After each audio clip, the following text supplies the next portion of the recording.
The Ferrari's engine roared to life, not the stuttering, hesitant cough it had given for 3 weeks, not the uncertain wheeze that had humiliated 5 certified specialists and cost $8,247 in failed repairs. This was pure, clean, perfect. Elijah Blackwood stood beside the 488 GTB, his hands still oil-stained from the repair, his worn work boots planted firmly on the marble showroom floor. 50 people surrounded him, 50 witnesses, 50 phone cameras pointed at his face, recording every breath, every blink, every moment of this impossible victory. Dr. Elena Rodriguez stepped forward. She was 52 years old, had consulted for Ferrari's North American technical team for 18 years, and her hands were trembling. "Better than factory specifications," she said, her voice carrying across the silent showroom. "I've never seen this level of precision from a non-certified mechanic. Never, not in 25 years. The crowd erupted. Standing ovation, applause like thunder. But Elijah wasn't looking at them. He was looking at Vanessa Sterling. She stood alone at the back of the showroom. 45 years old, CEO, millionaire, owner of Prestige Motors Beverly Hills. Her face had gone the color of old paper. Her perfectly manicured hands clutched her phone like it might save her from drowning. It wouldn't. Elijah held up the Ferrari keys, the same keys she'd thrown at his feet 2 days ago, the same keys she'd dropped on marble floor like he was a dog who needed to learn his place. His voice was steady. The voice of a man who had nothing left to prove. "My grandma always said machines don't lie, people do." He looked directly at Vanessa Sterling. She was right about that. She was right about everything. The camera zoomed closer. Elijah's face filled the frame. 38 years old, black, single father, detailer, janitor. Invisible man who had just done the impossible. Behind him, the Ferrari idled perfectly. The sound of truth. The image froze. White text appeared across the screen 2 days earlier. The frame went black. 5:47 a.m. Elijah Blackwood's alarm didn't ring because he was already awake. He'd been awake since 4:30, lying in the darkness of his bedroom, listening to his son breathe in the next room. The apartment was small. 2 bedrooms, thin walls, the kind of place where you could hear everything. Micah's breathing was steady, deep, the breathing of a child who still believed his father could fix anything. Elijah got up. The kitchen was barely big enough for 1 person. He moved through it silently, muscle memory guiding him in the pre-dawn darkness. Coffee first. Black, no sugar, then Micah's breakfast. Oatmeal with honey and sliced banana, the same breakfast Grandma Rose had made for him 30 years ago in Oakland. The photograph sat on the counter, faded, creased at the corners. Grandma Rose at 65 standing beside a Honda Civic with the hood up holding a wrench, like it was a natural extension of her hand. Behind her 14-year-old Elijah, grease on his face, grinning like he'd just discovered the secret to the universe. In a way he had. "Baby," she'd said that day, her voice rough from 40 years of cleaning hospital floors. "You listening? What do you hear?" Young Elijah had closed his eyes beneath that Civic, clicking near the exhaust, fast, regular. Good. What kind of clicking? Rhythmic, not random, something mechanical. "That's right, baby. Now find it."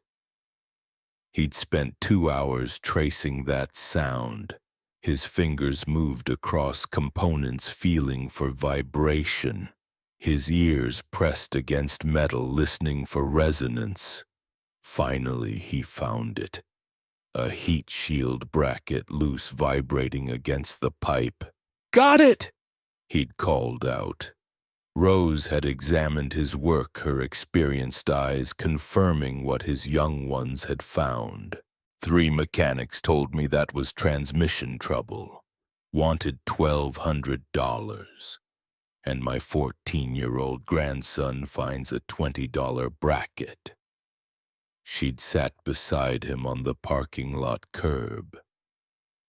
"Baby, let me tell you something. Machines are honest. They don't lie, they don't pretend. When something's wrong, they tell you, but most people don't listen." "Why not?"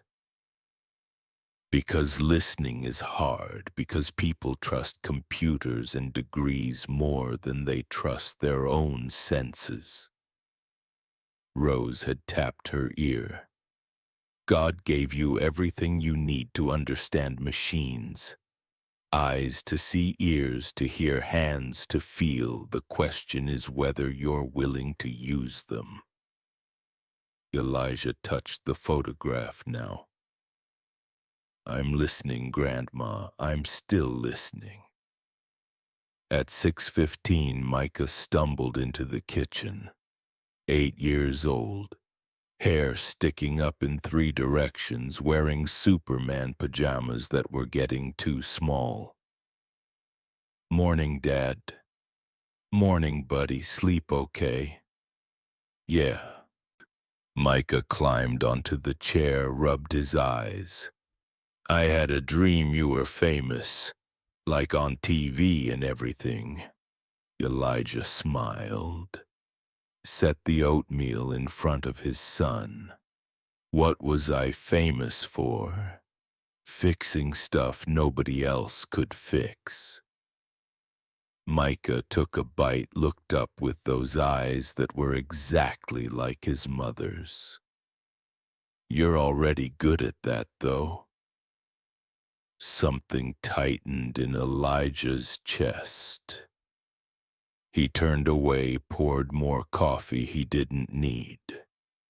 "Eat up. We gotta leave in 20 minutes.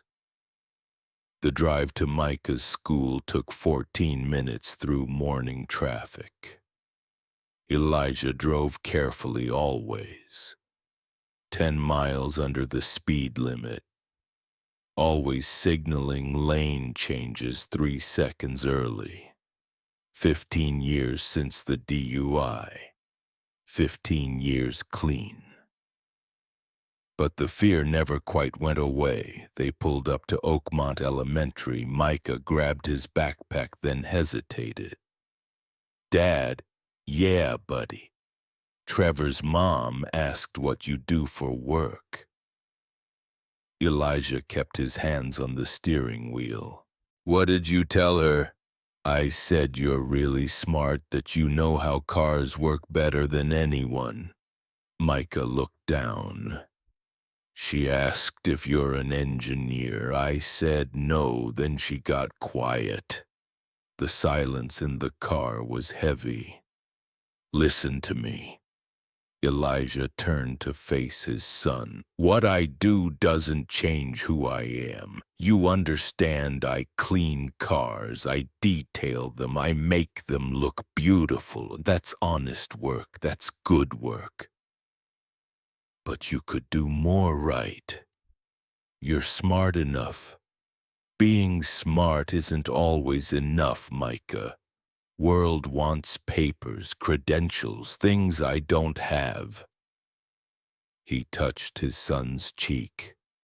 But that doesn't make me less, and it doesn't make you less. Remember that. Micah nodded, but Elijah could see the doubt. The same doubt he'd carried his whole life. Love you, Dad. Love you too, buddy. Have a good day. He watched Micah walk into the school, watched him disappear through doors that led to a world where fathers were supposed to be doctors, lawyers, engineers, not janitors, not detailers, not invisible. Elijah pulled back into traffic. His phone buzzed. Text message from the landlord: rent overdue $180. Pay by Friday or eviction proceedings begin. He deleted the message. He'd delete 10 more just like it before the week was over. The photograph of his wife sat in the sun visor clip. Aaliyah, 23 years old in the picture, smiling, pregnant. 3 weeks before Micah was born, 4 weeks before she died from complications during delivery. I'm trying, baby, Elijah whispered to the photograph. I'm trying to do right by him, by you, by all of it. The photograph smiled back. It always did. Prestige Motors, Beverly Hills opened at 9 a.m., but the staff arrived at 7:30. Elijah parked his 12-year-old Honda Accord in the employee lot 3 rows back from the building. The detailers always parked in the back. That was the rule, the unspoken rule, the kind that didn't need to be written down because everyone understood. Some people are born to clean, others are born to create. He grabbed his supply cart from the trunk. Everything had its place. Microfiber towels, spray bottles, brushes, and hidden beneath the mundane tools of his trade. The equipment that had cost him 3 months' salary. The oscilloscope app on a tablet disguised as inventory software. The thermal imaging camera built into a spray bottle casing. The digital stethoscope wrapped inside a shop towel. $4,500. Saved by eating ramen for dinner. Saved by skipping meals. Saved by sleeping in his car on weekends when the rent came due. And the choice was between a roof and knowledge. Elijah had chosen knowledge. Grandma Rose would have approved.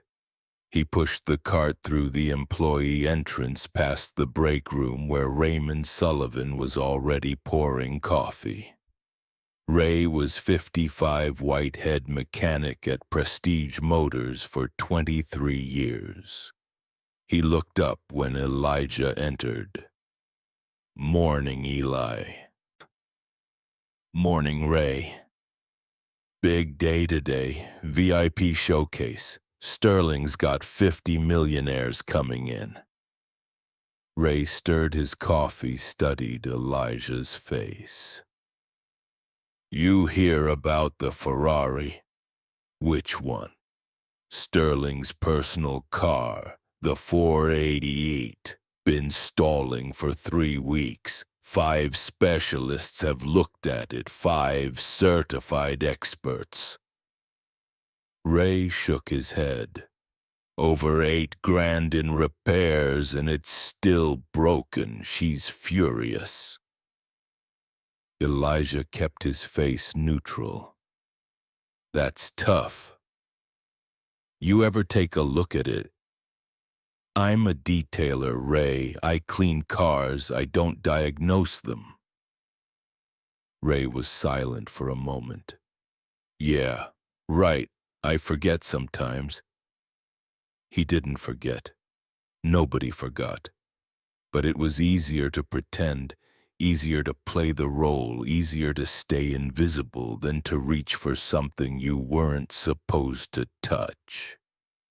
Elijah pushed his cart toward the showroom. The Ferrari 488 GTB sat in the center of the floor like a wounded animal. Red, beautiful. $350,000 of Italian engineering that couldn't make it 3 blocks without dying. The hood was up. Diagnostic equipment surrounded it. Cables, computers, the debris of failed expertise. Elijah walked past it without stopping. That was the rule, too. Detailers didn't touch the broken cars, didn't offer opinions, didn't presume to know better than the certified specialists who made 6 figures while he made $31,000 a year. But as he passed, he listened, always listening.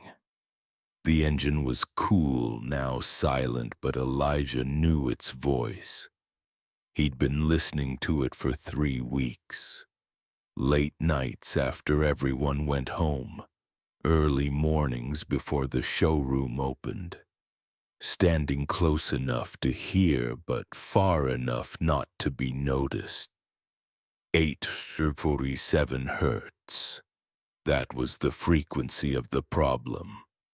The harmonic resonance created by a failing aluminum bracket near the intake manifold.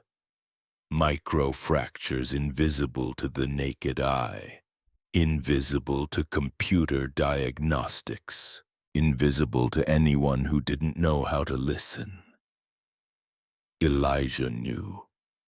He'd known for 3 weeks. He'd sent the report. Nobody read it. At 11:30, the VIP guests started arriving. Elijah was detailing a Lamborghini Aventador in the corner of the showroom. Invisible. That's where detailers belong during VIP events. Visible enough to show the cars were being cared for. Invisible enough not to disturb the real business. The guests were exactly what you'd expect. Millionaires, billionaires, men in custom suits that cost more than Elijah's annual salary. Women in designer dresses carrying purses that could pay Micah's school tuition for a year. They came for the spectacle, the showcase, the theater of wealth. Vanessa Sterling stood at the center of it all. 45 years old, blonde, beautiful in the way money makes you beautiful. Perfect skin, perfect teeth, perfect hair that hadn't moved in the Beverly Hills wind for 15 years. She wore white, always white, like purity was something you could purchase and display. Ladies and gentlemen, her voice carried across the showroom, amplified by the acoustics of marble and glass. Welcome to Prestige Motors. Today we're unveiling our exclusive collection. But first I want to address the elephant in the room. She gestured at the Ferrari behind her. This is my personal vehicle, a 488 GTB. $350,000, and for 3 weeks it's been experiencing an issue that 5 certified specialists haven't been able to solve. The crowd murmured. Interest peaked. 5 experts, combined experience of over 80 years, over $8,000 in diagnostic fees and repairs. Vanessa smiled, but there was something sharp beneath it. And it still won't run for more than 10 minutes without stalling. She picked up the Ferrari keys from the display table beside her. So today I'm making an offer. An experiment, if you will. Vanessa's eyes scanned the showroom. They landed on Elijah. "You, Mr. Blackwood, come here, please." 50 heads turned, 50 pairs of eyes found him, the detailer in the corner, the invisible man.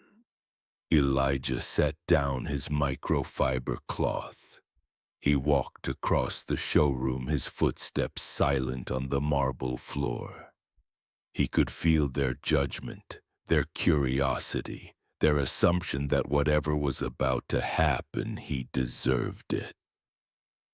Vanessa smiled as he approached. The smile didn't reach her eyes. "Mr. Blackwood has been with us for 6 months," she announced to the crowd. "He's our detail specialist, an excellent worker, very thorough." She paused. "Isn't that right, Mr. Blackwood?" "Yes, ma'am.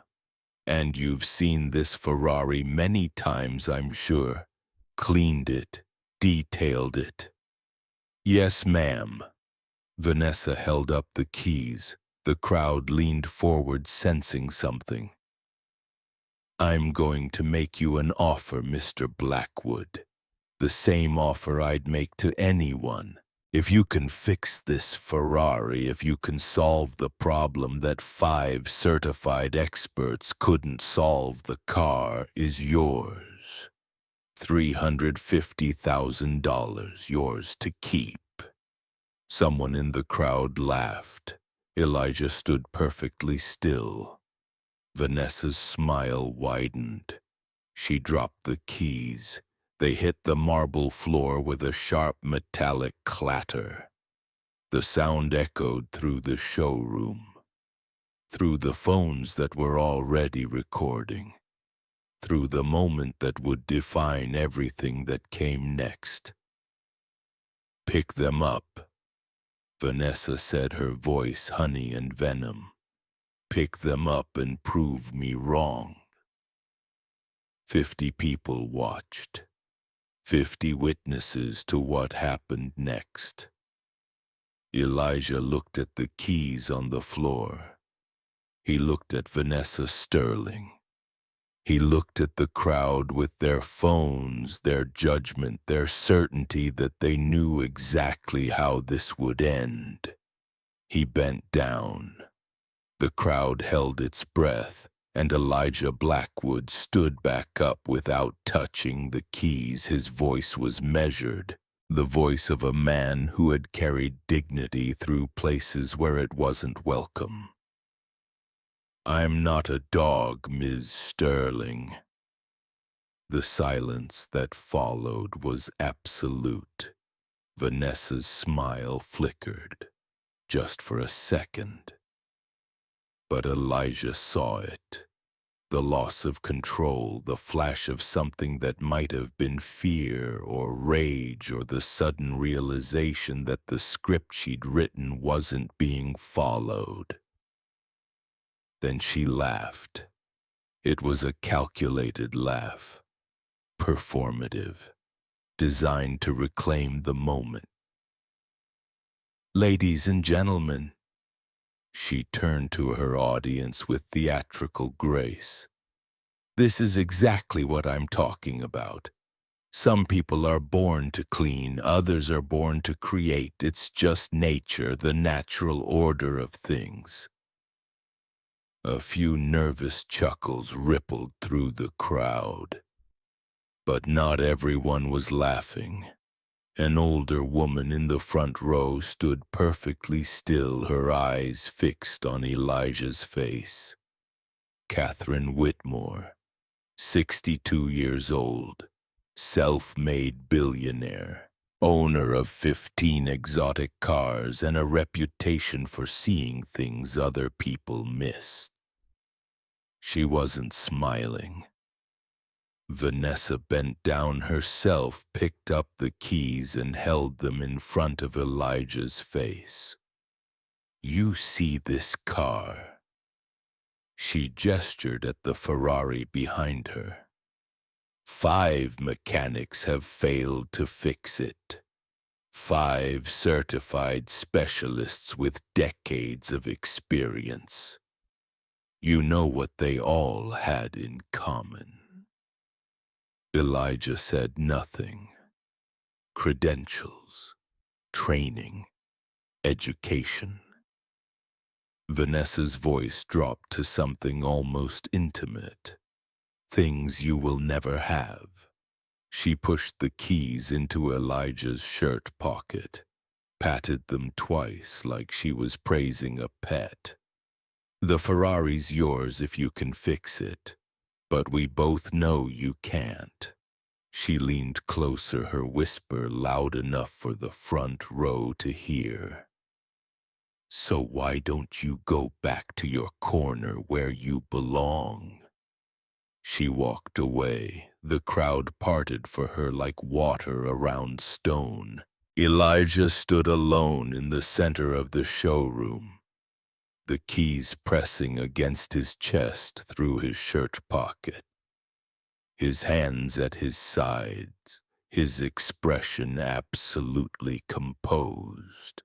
But his eyes followed Vanessa Sterling with the patience of a man who had learned to wait, who had learned that some battles aren't won with anger, who had learned from a woman who cleaned hospital floors for 40 years that dignity isn't something they can take. It's something you either carry or you don't. Elijah carried it now. All the way back to his corner, all the way back to invisible. But Catherine Whitmore's eyes never left him. The showcase ended at 2 p.m. Elijah cleaned in silence while the VIP guests filtered out their laughter and champagne glasses, leaving behind only the echo of wealth and the certainty of their own importance.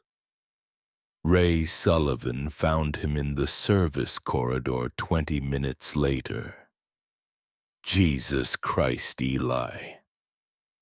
Ray was sweating, his face flushed. "What the hell was that?" Elijah continued organizing his cleaning supplies. "What was what? Don't play dumb with me. You just publicly challenged Vanessa Sterling in front of 50 clients. On camera." "I didn't challenge anyone, I just didn't pick up the keys." "That's the same damn thing." Ray ran his hands through his thinning hair. "Do you have any idea what she's capable of? And you just did that in front of Catherine Hayes." Elijah paused. Catherine Hayes was there. Front row, watching everything. Ray lowered his voice. "She's worth $200 million, owns 15 exotic cars, been considering a major order, and now she just witnessed that entire spectacle." "That's not my problem. It's everyone's problem." Ray grabbed Elijah's arm, then immediately released it when he saw Elijah's expression. "Look, man, I like you. You're good people. But if things go sideways, Prestige Motors could be finished. And Sterling will make sure you never work in this industry again." Elijah returned to organizing his supplies, the oscilloscope hidden in the tablet, the thermal camera disguised as a spray bottle, the tools of truth hiding in plain sight. "Ray, can I ask you something?" What? You ever look at the Ferrari, really look at it? Ray frowned. What do you mean? The bracket, near the intake manifold, second bolt from the left. Eli, I don't. Just humor me. Tomorrow morning, before anyone else gets here, take a jeweler's loop. Look at that bracket, the bolt hole. You'll see fracture lines. Ray stared at him. How would you know that? Because I looked. You're a detailer. I'm a lot of things, Ray. Elijah held up the spray bottle with the hidden thermal camera. But I've never been just a detailer. Ray took the bottle, turned it over in his hands. His eyes widened when he realized what he was holding. Where did you get this? Bought it. 3 months' salary. Same with the oscilloscope. Same with the acoustic analysis tools. Elijah met Ray's eyes. I know what's wrong with that Ferrari, Ray. I've known for 3 weeks. Then why didn't you say anything? I did. I submitted a diagnostic report 3 weeks ago. Detailed analysis, root cause identification, repair procedure, everything. I never saw a report. It went to spam. Elijah's voice was level, because it came from the detail guy trying to play mechanic. Ray was silent for a long moment. When he spoke, his voice was different, thoughtful. Eli, what are you going to do? What do you mean? Sterling gave you the keys in front of everyone, said the car was yours if you could fix it. She was mocking me. Doesn't matter. 50 people heard her say it. 50 people recorded it. Ray paused. If you actually fix that Ferrari, she'd never honor it. You know that. Maybe, maybe not. Ray glanced toward the showroom. But Catherine Hayes would know. Everyone would know.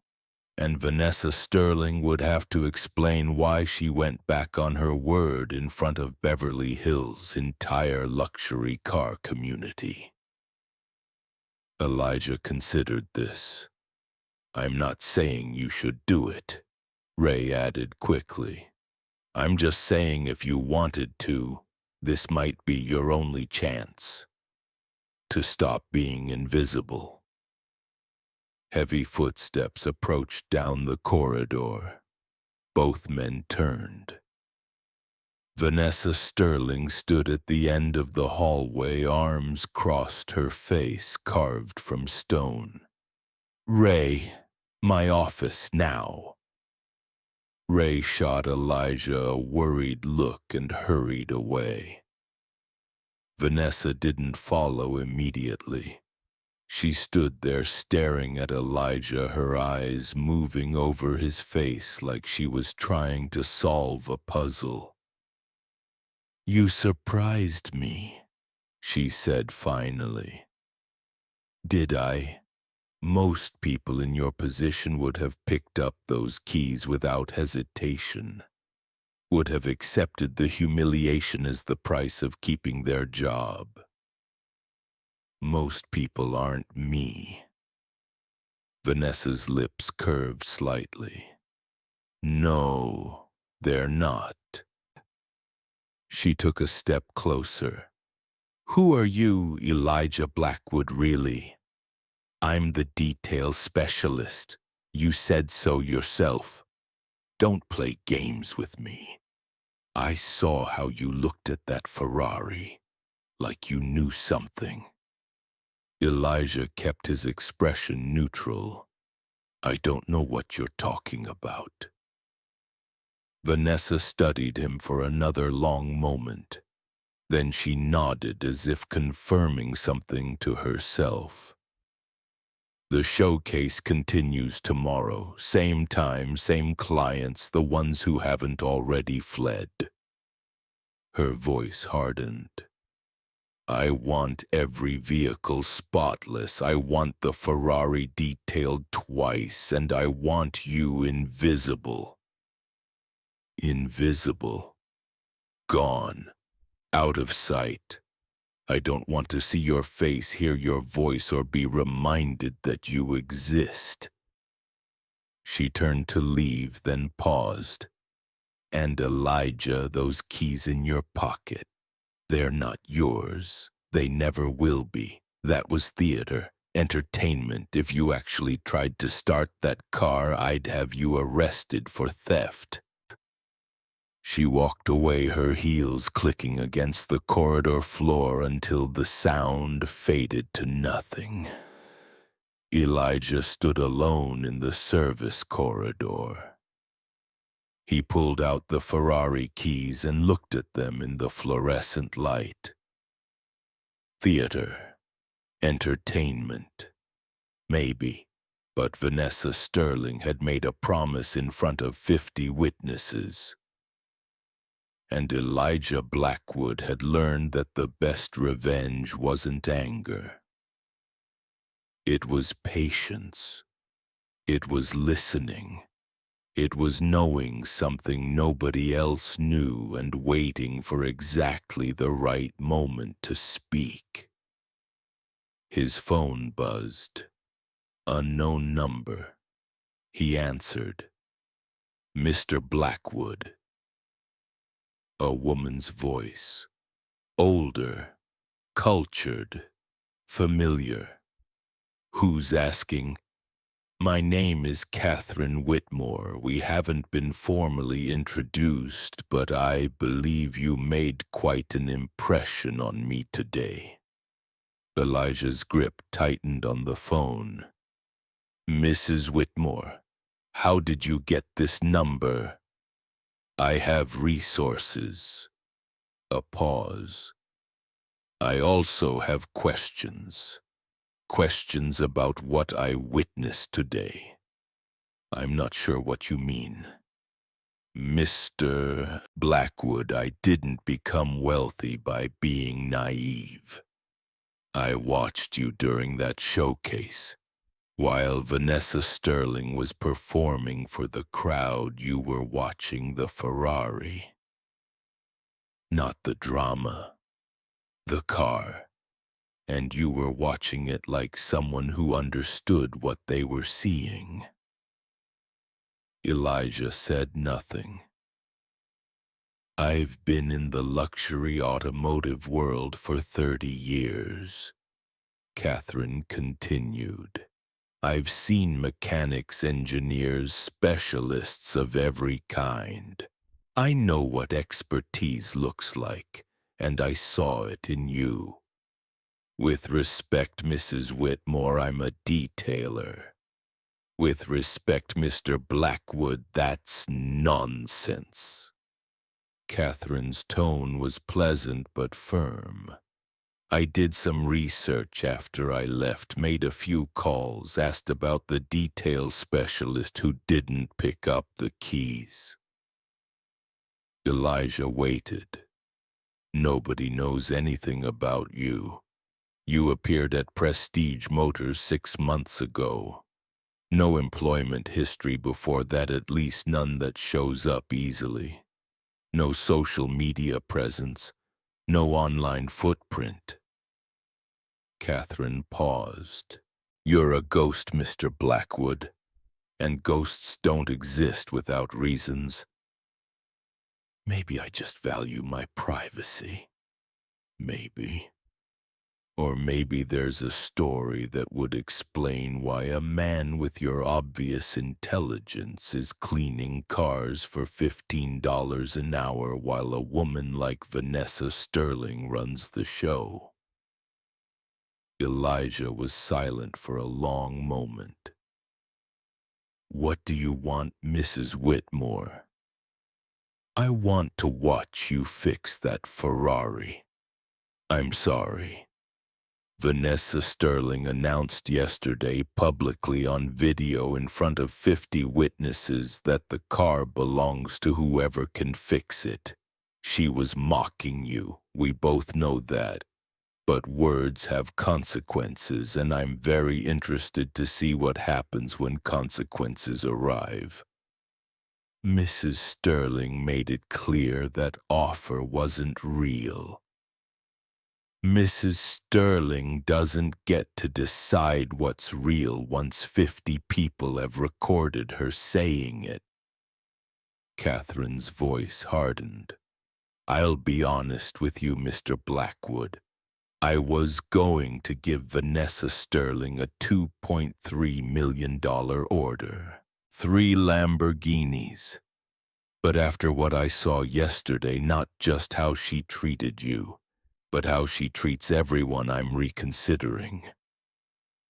That's between you and her. It was, until she made it public. Until she turned her contempt into entertainment and expected people like me to applaud. Catherine paused. I don't applaud bullies, Mr. Blackwood. I dismantle them. Elijah felt something shift in his chest, a door opening that he'd kept locked for a long time. What exactly are you proposing? The showcase continues tomorrow, 1 p.m.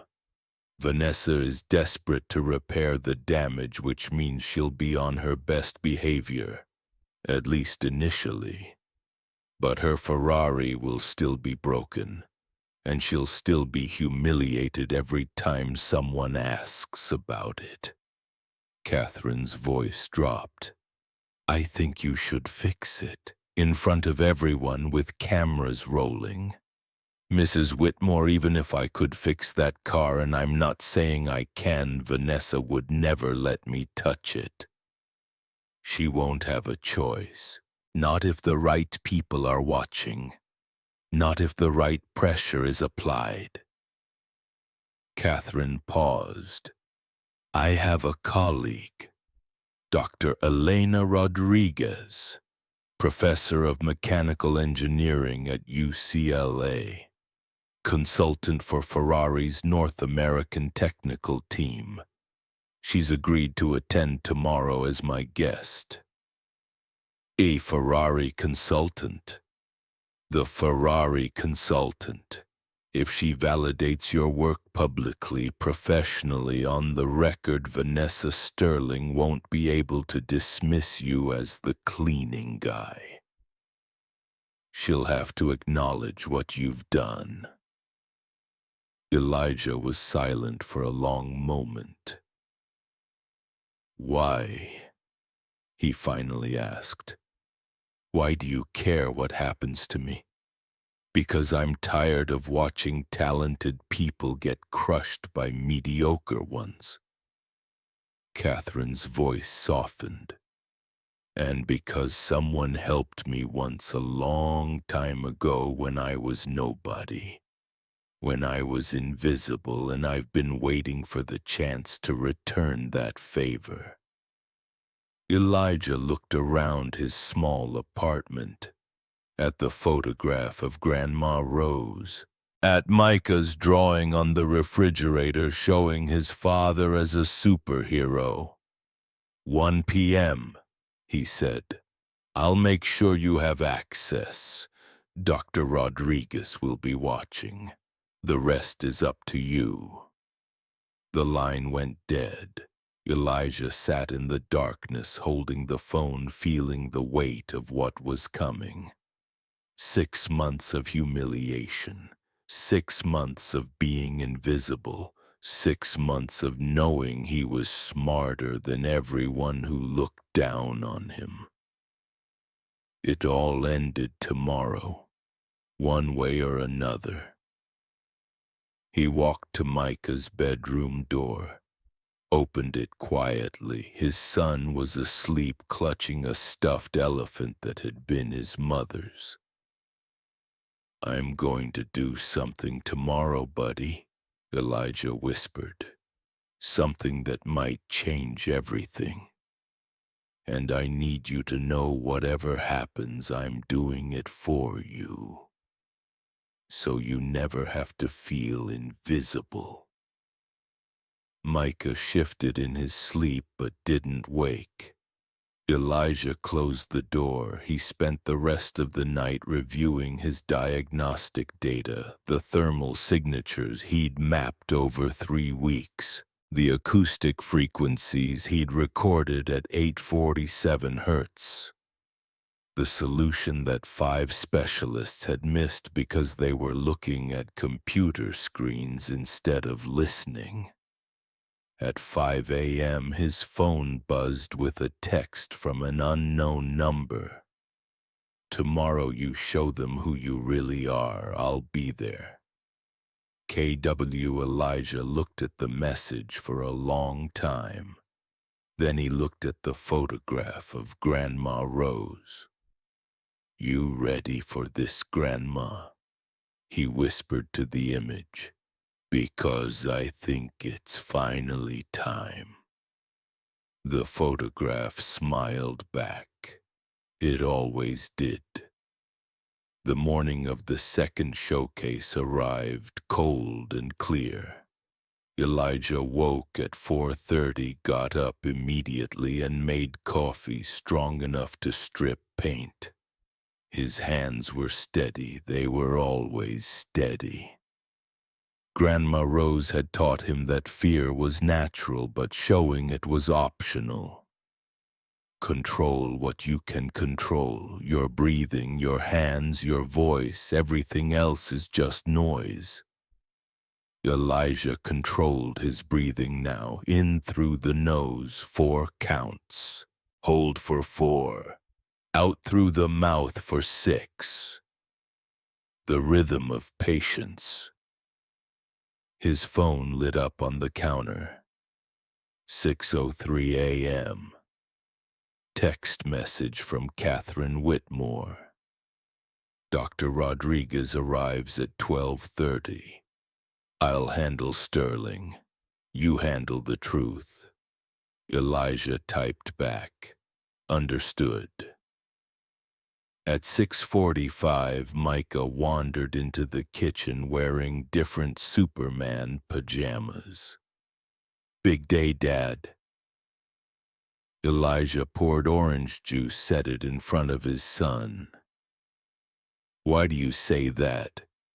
You're wearing your nice shirt, the blue one. You only wear that for important stuff. Smart kid." "Yeah, buddy, big day. What's happening?"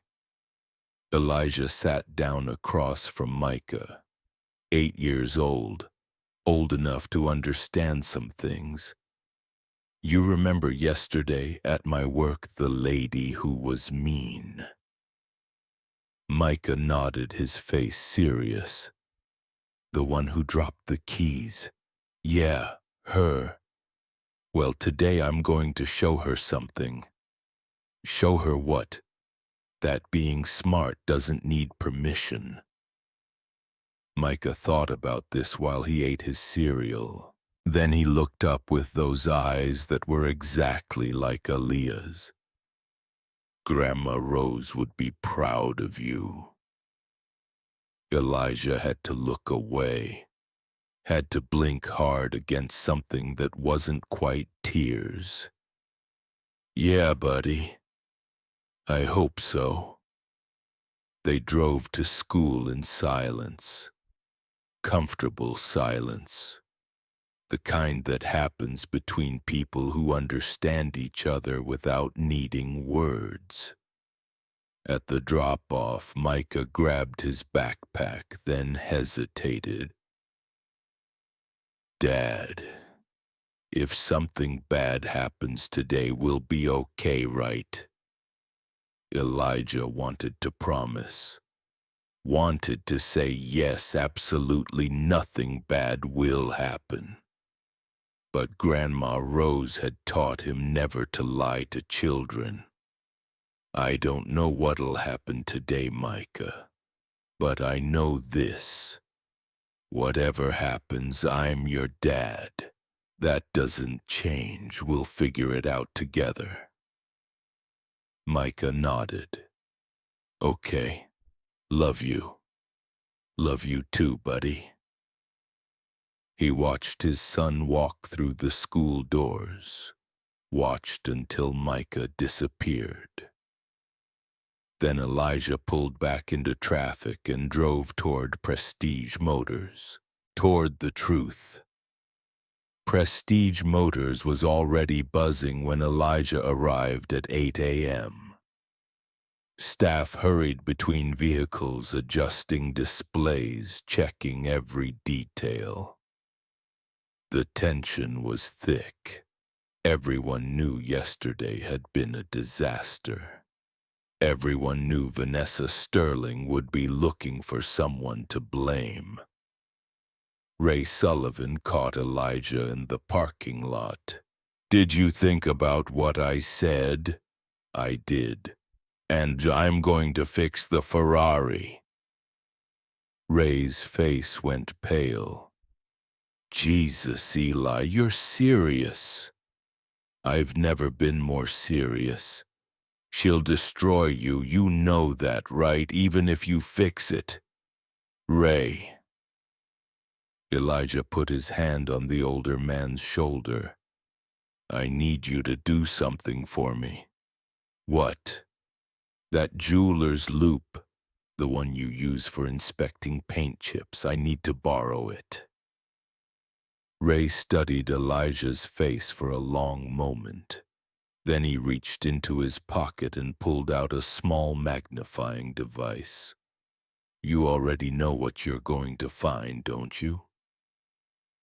"Yeah, but everyone else needs to see it too." Ray handed over the loop. "I looked at that bracket this morning like you said, and 5 fracture lines radiating from the bolt hole, exactly where you said they'd be." Ray's voice dropped to a whisper. "How did you see that?"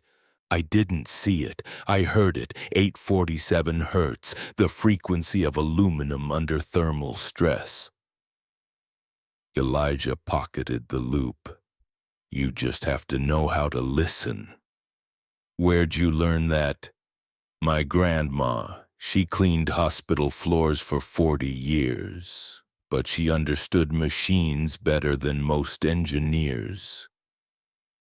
Ray was silent. Then, "She teach you anything else?" "Yeah. She taught me that dignity isn't something they can take. It's something you either carry or you don't." They walked into the building together. Vanessa Sterling arrived at 10:30. Elijah was detailing a Porsche 911 in the far corner when she entered. He didn't look up, but he felt her presence, felt the weight of her attention scanning the room. Her heels clicked across the marble. Sharp, precise. She walked directly to the Ferrari, stood there for a long moment looking at it like it had personally betrayed her. Then she pulled out her phone and made a call. "Where's the specialist from Ferrari HQ? You said he'd be here by 11. Pause. "I don't care about traffic. I'm paying $15,000. He can figure out the 405. Another pause. "Fine, 12:30. But if he's 1 minute late, I'm canceling the check." She hung up, turned around. Her eyes found Elijah immediately. He kept working. Microfiber cloth moving in slow circles, invisible. That's what she wanted. Vanessa walked toward him, stopped 3 feet away. "Mr. Blackwood." He straightened up, met her eyes. "Ms. Sterling, I trust you received my instructions yesterday about being invisible." "Yes, ma'am." "Good, because today is crucial. I have important clients returning. Catherine Whitmore, people who could fund this dealership for the next year." Her voice dropped. I need perfection today. Can you give me that?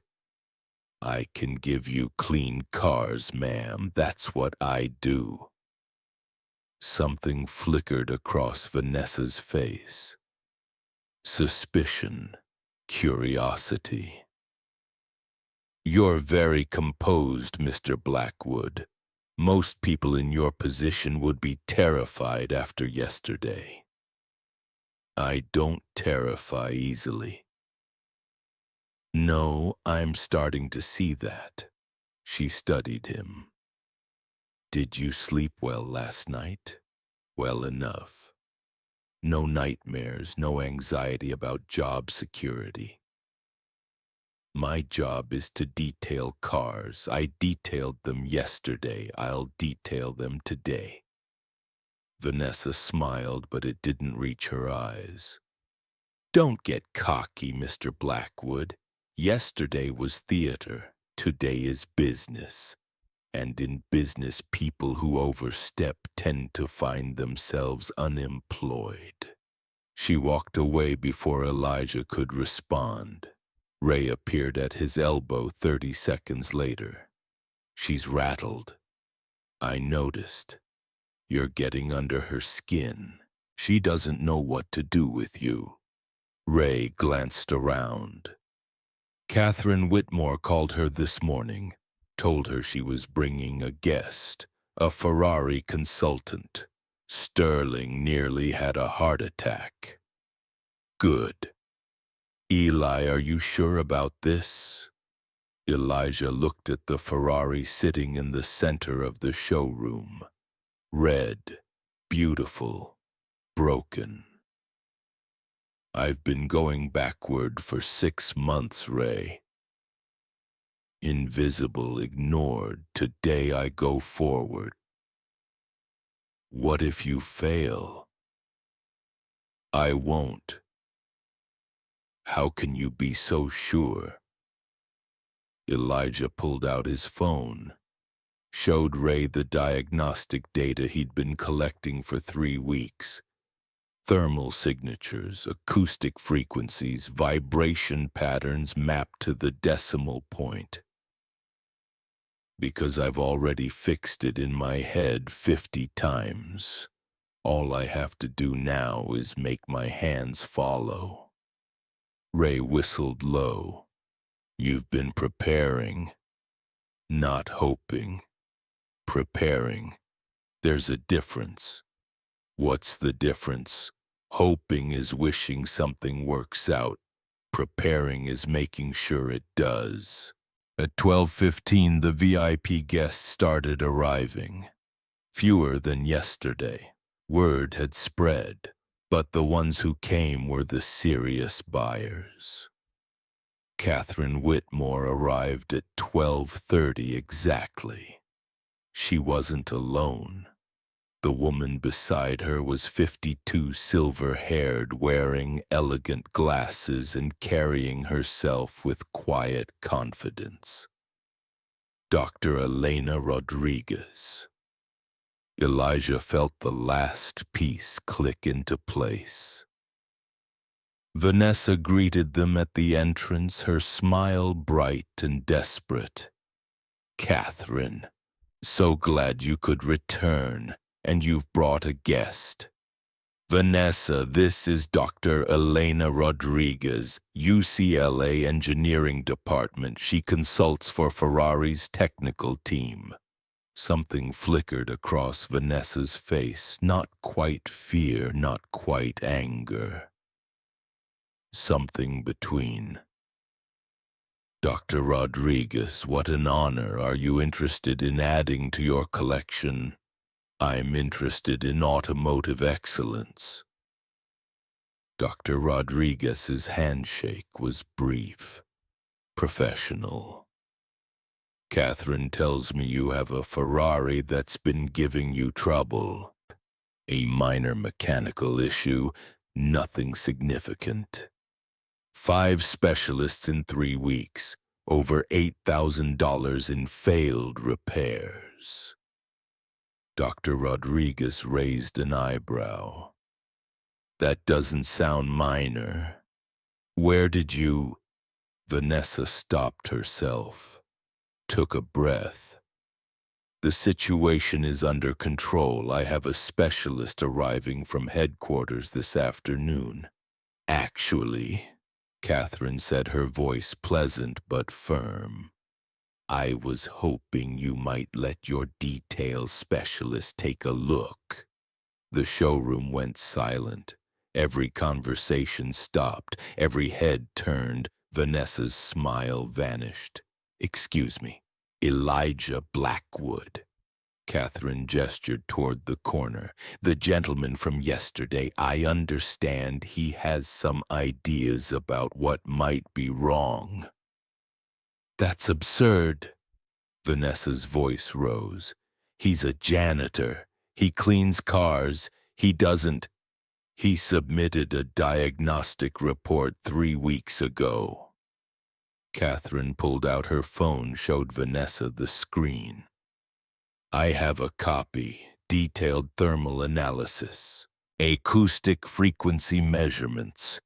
Complete identification of root cause and recommended repair procedure. Vanessa's face went pale. How did you get that? Does it matter? The question is, why didn't you read it? The crowd was growing. People drifting closer, sensing drama, phones appearing. This is ridiculous, Vanessa sputtered. I'm not going to let some cleaning person touch my $350,000 vehicle based on... Then let me verify it. Dr. Rodriguez stepped forward. I've spent 20 years studying Ferrari engineering. If this man's analysis is wrong, I'll know within 5 minutes. If it's right... She paused. Well, then you have a bigger problem than a broken car. Vanessa looked around wildly. Clients watching, cameras recording. Catherine Whitmore's steady gaze. She was trapped. Fine, she spat. Let him try. Let him embarrass himself. She turned to Elijah, her eyes blazing. You have 1 hour. When you fail, and you will fail, you're fired. And I'll make sure you never work in this industry again. Elijah set down his cleaning cloth. He walked to the Ferrari. He pulled the keys from his pocket and smiled. The crowd parted as Elijah approached the Ferrari. 50 pairs of eyes, maybe more. The weight of their judgment pressed against his back. But Elijah had stopped caring about judgment. He reached the Ferrari and stood there for a moment. Just looking. Just listening. The car was silent now, engine cold, but Elijah knew its voice. Had memorized every frequency, every vibration. Well, Vanessa's voice cut through the silence. We're waiting. A few nervous laughs rippled through the crowd. Elijah didn't respond. Instead, he walked to his supply cart and began pulling out his equipment. The infrared thermometer hidden in the spray bottle casing. The digital stethoscope wrapped in the shop rag. The vibration sensors, the tablet with his diagnostic software. Dr. Rodriguez moved closer, her eyes widening as she recognized the equipment. Those are professional-grade diagnostic tools, she said quietly. Where did you get them? Bought them myself. They cost thousands. 3 months' salary. Elijah arranged the tools on a clean cloth. Took me a year to save up, another year to learn how to use them properly. Dr. Rodriguez studied his face. You're self-taught. My grandmother taught me the basics, the rest I figured out. Your grandmother was a mechanic. Elijah paused. My grandmother was a janitor, just like me. But she understood machines better than any I've ever met. He turned back to the Ferrari and remembered her voice from that parking lot in Oakland. The lesson that started everything. Baby, you listening? What do you hear? Elijah pressed the digital stethoscope against the Ferrari's engine block, moved it systematically, listening. The crowd watched in confused silence. What exactly is he doing? Someone whispered. Acoustic analysis. Dr. Rodriguez spoke loudly enough for everyone to hear. He's listening for abnormal vibration frequencies, a diagnostic technique most modern mechanics have abandoned for computerized systems. Abandoned because it doesn't work. Vanessa cut in. Computers are precise, human ears are unreliable. Actually, Dr. Rodriguez's tone was professionally neutral. The human ear can detect frequency variations that standard equipment misses, particularly in cases involving harmonic resonance.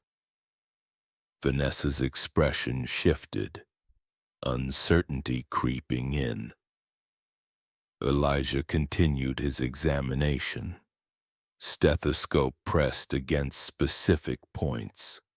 The skepticism in the crowd slowly transformed into curiosity. There, Elijah straightened up, pointed to a spot near the intake manifold. That's the source.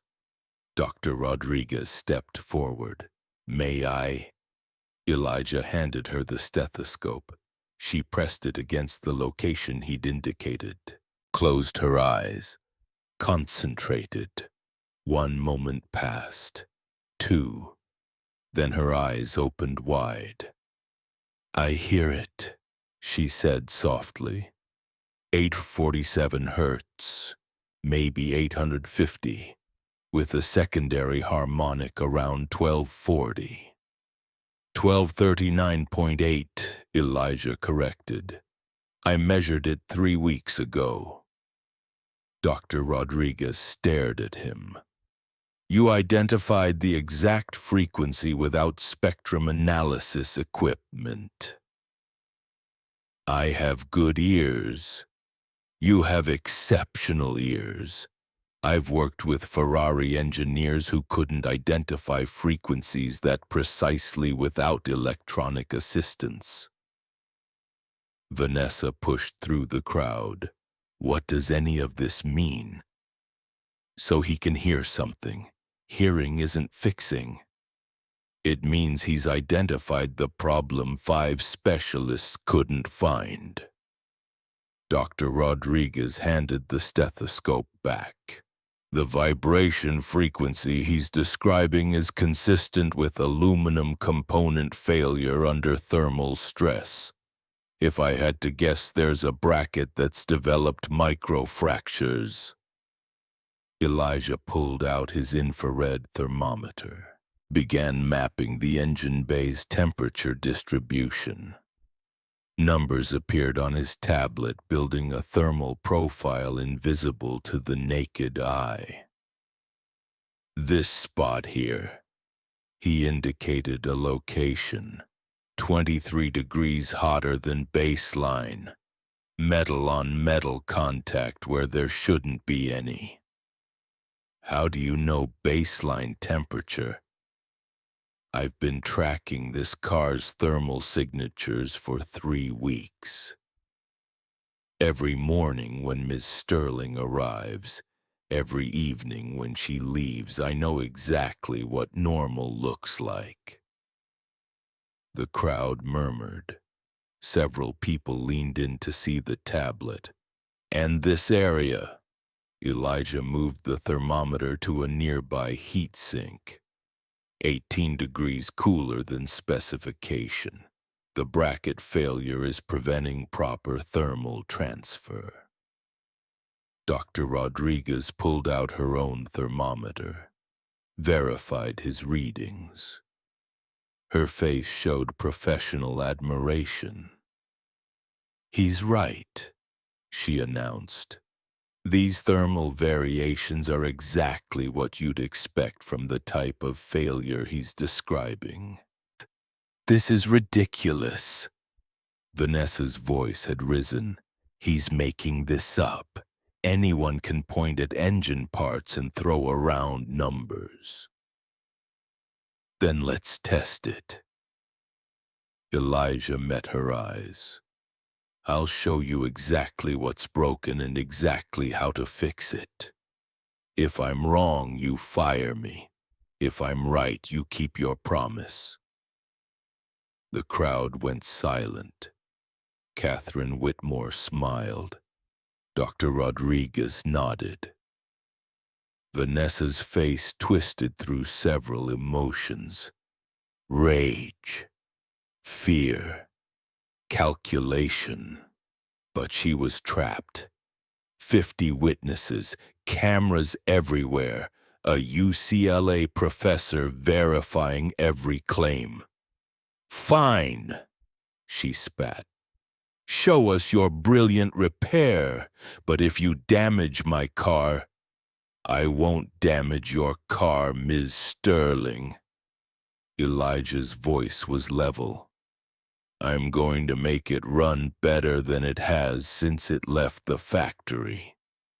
He reached for Ray's jeweler's loop, leaned into the engine bay, began examining the area he'd identified. "Here." He stepped back, offered the loop to Dr. Rodriguez. "Look at the mounting bracket. Second bolt from the left, you'll need good light." Dr. Rodriguez accepted the loop, examined the spot. Her sharp intake of breath was audible. "Microfractures," she said, "radiating from the bolt hole in a classic stress pattern. I can see at least 3 distinct fracture lines." 5, Elijah corrected. 2 are hidden by the bracket flange, but they're there. Vanessa grabbed the loop, shouldered past Dr. Rodriguez, stared at the bracket. Her face went pale. "I don't see anything." "The fractures are approximately 0.3 millimeters wide. You need to know what you're looking for." Elijah's voice held no satisfaction, just facts. 5 mechanics couldn't find this because they were looking at computer screens instead of the car. "Even if this is real," Vanessa said slowly, "replacing a bracket is a 5-minute job. Why would it cause 3 weeks of problems?" "Because it's not just about the bracket. It's about what happens when the bracket fails." Elijah pulled up his diagnostic report on the tablet, turned the screen toward the crowd. "When this bracket vibrates under specific thermal and load conditions, it creates harmonic resonance that disrupts the intake manifold seal. That causes irregular air-fuel mixture readings. The engine computer tries to compensate, but it can't correct for mechanical failure, so the engine stalls." He swiped to the next page. "The first mechanic replaced the ECU because that's what his computer suggested. But the computer was responding to bad data. The second mechanic replaced fuel injectors because air-fuel readings were inconsistent. Same problem, treating symptoms instead of disease. Another swipe.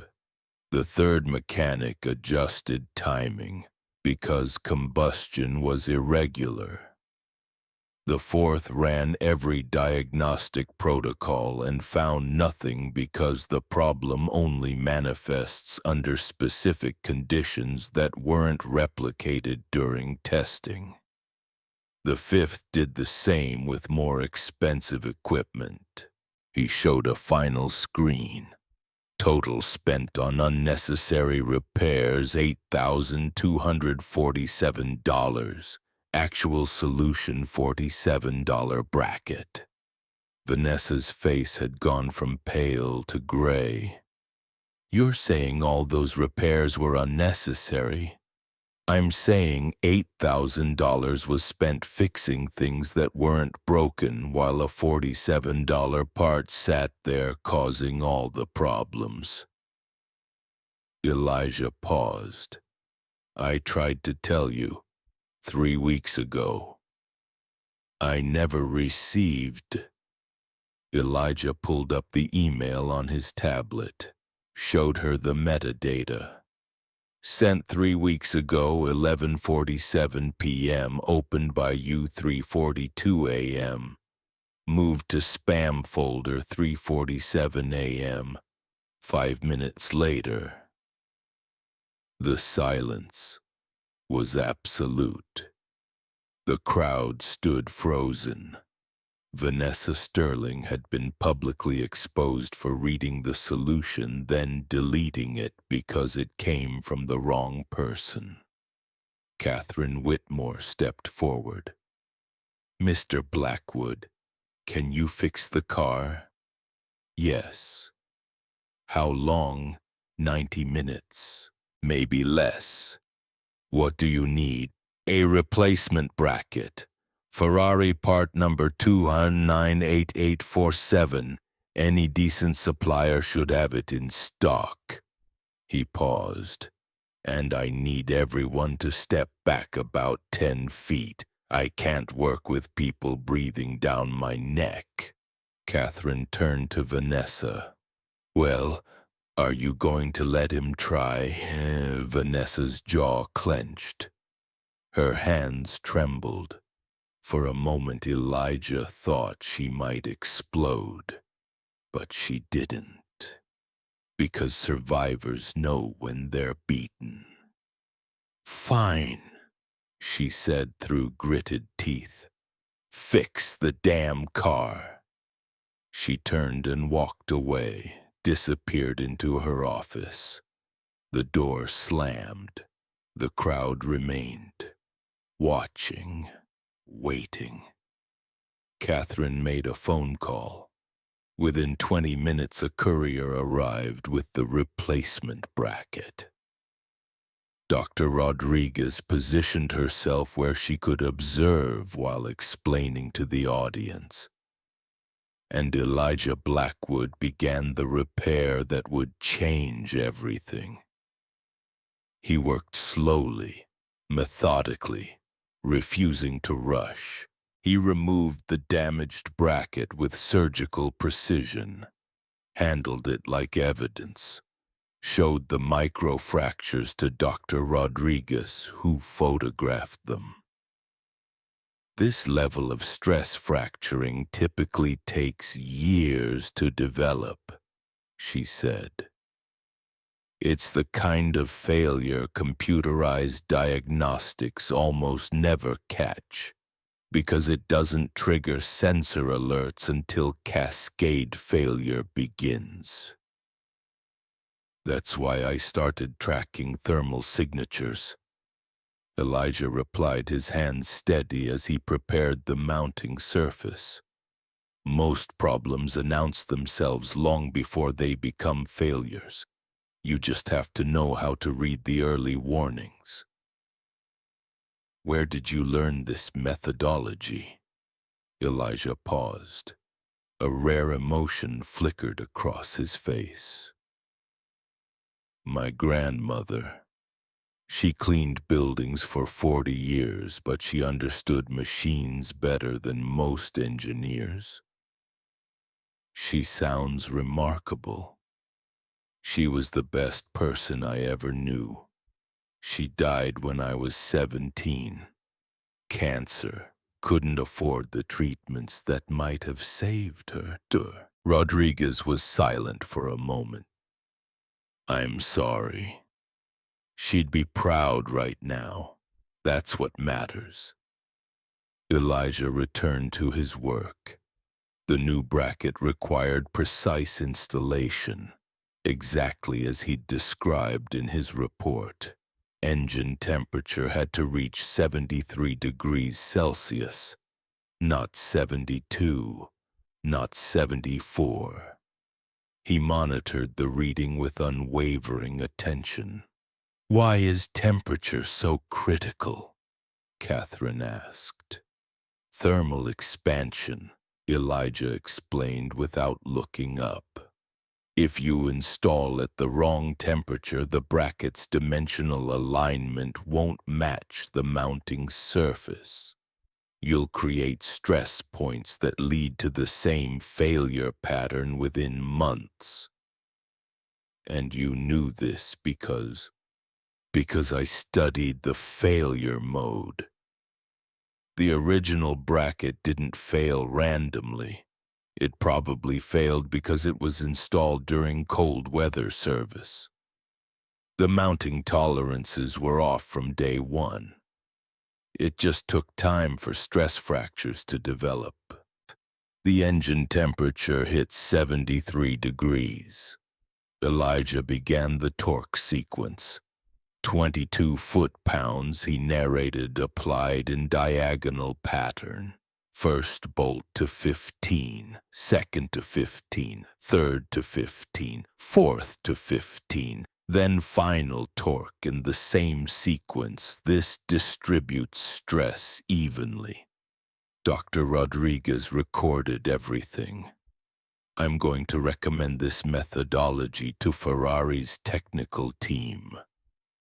I've never seen anyone apply such precise thermodynamic principles to bracket installation. It's not routine if you want it to last. Elijah completed the installation, stepped back, wiped his hands. That's it. We need to let the engine cool completely, then bring it back up to operating temperature for testing. Total time about 45 minutes. That's it. Catherine looked skeptical. That's all you did. That's all that needed to be done. The car was never really broken, it just had one small part that wasn't doing its job. He shrugged. $8,000 in repairs, $47 solution. That's the difference between treating symptoms and curing disease. The 45 minutes passed slowly. The crowd drifted but didn't leave. Vanessa emerged from her office at some point, standing at the back, her arms crossed, her face unreadable. When the engine had cooled and reheated according to specifications, Elijah climbed into the driver's seat. The Ferrari's leather interior smelled like wealth and privilege. He turned the key. The engine roared to life, not just running, singing. A clean, pure tone that made several people close their eyes in appreciation. Elijah revved the engine once, twice, 3 times. Each time the response was immediate, smooth, no hesitation. Listen to that. Dr. Rodriguez said, her voice filled with wonder. That's a perfect idle, better than factory specifications. Elijah put the car in gear, executed a series of maneuvers across the showroom. starts and stops, acceleration and deceleration, every condition that had previously triggered stalling. The Ferrari performed flawlessly. He pulled back to the starting position, shut off the engine. The silence that followed was profound. Then Catherine Whitmore started clapping. The crowd joined in, 50 people applauding. Phones captured the moment. Social media notifications began buzzing. Elijah stepped out and faced the crowd. His expression was composed, dignified, but his eyes burned with quiet victory. Dr. Rodriguez approached, hand extended. "Mr. Blackwood, that was the most impressive diagnostic and repair work I've seen in 25 years. I'd like to discuss documenting your methodology for academic publication." "I'd be honored, Dr. Rodriguez." "Elena, please." "Elijah." They shook hands. Catherine Whitmore was next. Her handshake was firm. "We had an agreement, Mr. Blackwood. We did. You exceeded my expectations." Catherine's eyes moved to the back where Vanessa Sterling stood frozen. Now it's time to see if Ms. Sterling exceeds hers. The crowd parted as Catherine walked toward Vanessa. The two women faced each other. "Vanessa." Catherine's voice was clear, carrying to every corner. "Your detailer just solved a problem 5 certified specialists couldn't handle. He did it in 90 minutes with a $47 part, in front of your most important clients." Vanessa said nothing. "You also made a public promise, in front of witnesses, on camera. The Ferrari is his if he can fix it. Those were your exact words. That was a joke. Entertainment. No reasonable person. I'm a reasonable person." Catherine's voice hardened. "So is Dr. Rodriguez. So are the 50 people who recorded you." She stepped closer. "You have 2 choices, Vanessa. Honor your word and maintain whatever credibility you have left, or try to weasel out and watch your reputation and your business disappear overnight." Vanessa's face contorted through rage, humiliation, and finally something that looked like defeat. She walked to Elijah. Her heels clicked against marble. The crowd watched in silence. She stopped in front of him. Their eyes met. "The car," she said, her voice barely above a whisper, "is yours." The crowd erupted. Phones waved. People shouted congratulations, but Elijah didn't celebrate. He looked at Vanessa Sterling and felt only steady certainty. "Thank you, Ms. Sterling." Vanessa flinched. "Don't thank me. Don't you dare." Her voice cracked. "You think you've won something. You think this changes who you are. It doesn't need to change who I am." Elijah held her gaze. "I've always known who I am. Today everyone else found out." He pulled the Ferrari keys from his pocket, held them up. She was right about everything. He turned and walked toward the Ferrari. His Ferrari. Behind him, Vanessa Sterling stood alone, surrounded by clients who no longer looked at her with respect, watched by cameras that had captured her downfall, destroyed by the person she'd tried to destroy. But then from the entrance a voice called out, a child's voice, small, confused, frightened. "Dad," Elijah turned, and there standing in the doorway held by a woman from Oakmont Elementary's aftercare program was Micah, his son, 8 years old, tears streaming down his face. "Dad, they said you were in trouble. They said you did something bad. Is that true?" The showroom went completely silent. Every phone turned toward the child, and Elijah Blackwood, who had just won a Ferrari worth $350,000, who had just proven himself in front of 50 witnesses, felt his heart break and heal in the same instant. He walked toward his son, knelt down to eye level. Everything else, the Ferrari, the crowd, the victory, disappeared. All that mattered was the boy in front of him. Elijah knelt in front of Micah. The showroom had gone silent. 50 people, 50 phones, all watching.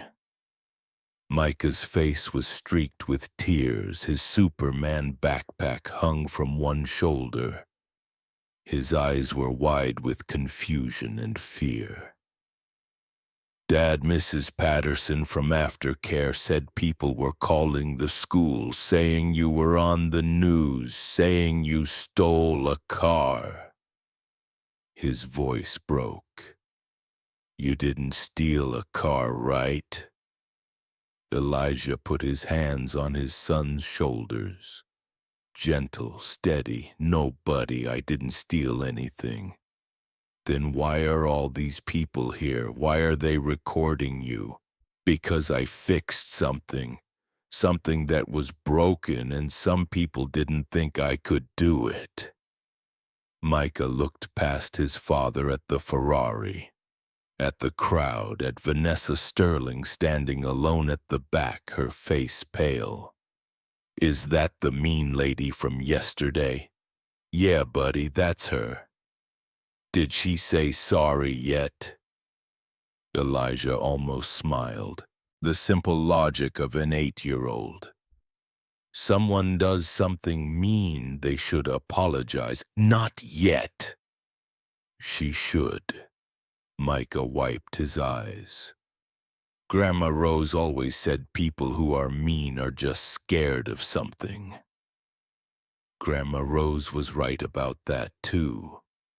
Elijah stood up, kept one hand on Micah's shoulder, turned to face the crowd. Dr. Rodriguez was watching with tears in her eyes. Catherine Whitmore had her hand over her mouth. Ray Sullivan stood near the service entrance witnessing history. Elijah took a breath. "My son is here because someone called his school claiming I was in trouble, claiming I had done something criminal." His voice was level, clear. "I want everyone to understand something. 15 years ago, when I was 23, I made a mistake. I drove drunk. I got arrested. I went to jail." Micah's hand found his father's, squeezed tight. "I served my time. I paid my debt. I've been sober ever since. That mistake doesn't define me. It's part of my story, but it's not the whole story." He looked at Vanessa. "Some people think that mistake disqualifies me from having talent, from having knowledge, from deserving respect." Elijah's voice didn't rise. "But my son doesn't think that. My grandmother didn't think that. And the Ferrari I just fixed doesn't care about my criminal record. It only cares whether I know how to listen."